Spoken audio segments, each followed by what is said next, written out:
Hello everyone, I'm Sean the Shark, and today I will be teaching you guys about the combat system as well as the death system for the Binding of Isaac 4 Souls. Now, to begin with, I'll give you a breakdown of monster cards and how they work. So for combat, the main things you'll want to worry about is the monster's health, its dice roll requirement in order to deal damage to it, its damage output should you miss, the effect if it has one, and the loot or the reward for killing it. And if it's a boss like Sloth here, the soul. Most bosses will only give you one soul, but there's a few that give you two.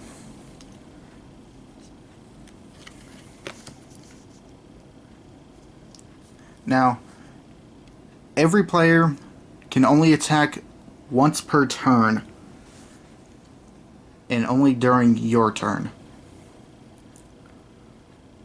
And should you decide to attack, you've got three choices. One of these two monsters out in the field, or the topmost card of the monster deck. And should you attack the monster deck, you reveal the topmost card and you place it face up over one of the two active monster zones, over one of these two monsters. Now, whenever a player attacks, they roll a six-sided die. Of course, if you roll, like for Leech, you roll a 4 or higher, you deal damage. And let's say I'm Isaac with 2 health and 1 damage. So, let's say I rolled a 5. I deal 1 damage to Leech if I chose to attack it. And since Leech only has 1 heart, I get the reward to loot 1 card from the loot deck and place this in a discard pile for the monster deck.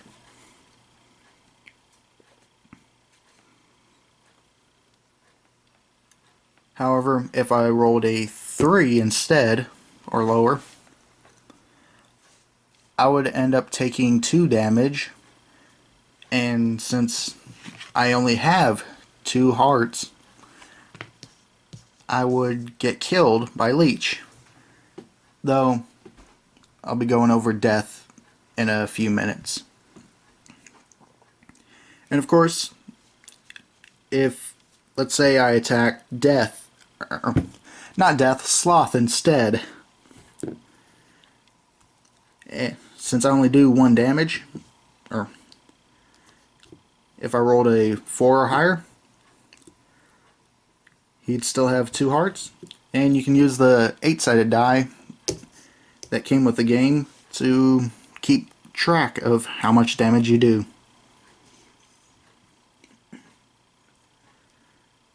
And like I said, when you kill a monster, whoever killed it gets that monster's reward. So for Sloth, I get an extra coin, and since he's a boss, I also get a soul. And boss or not, it leaves the field, and when that happens, you place the topmost card to fill in the empty slot or zone. However, if it's a non-monster card, the active player must follow the instructions, like I've already said, I believe. Now, I'll go over death. Say I get killed by one of these two assholes. Or I just die due to some random card effect.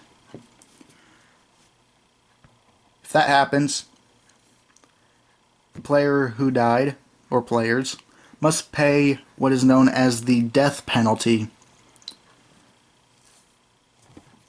And the death penalty requires the player who died to lose one card from their hand, so one of the loot cards, one coin they have, as well as one item that is non-eternal.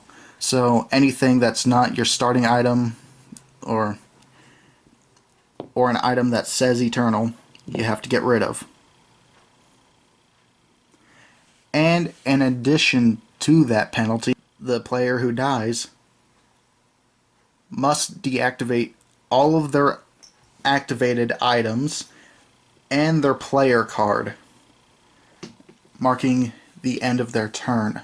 And when a player ends their turn, if any damage has been done to the player or any monsters on the field, everything gets fully healed during the end of the turn. So if Sloth has like only one heart left and the active player ends their turn,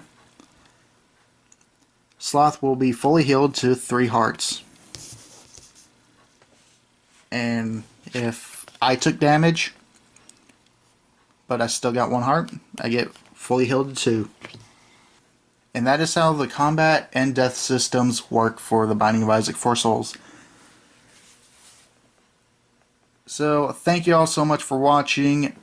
Feel free to like this video, subscribe to the channel if you want to. And before I go, just like to say I apologize for the lack of videos for the past few weeks. Either started off sick and I've had a really messed up sleep schedule, and I will try to put out more videos. That'll be it for this video. So thank you for watching again, and hopefully I'll see you guys in the next one. Bye bye.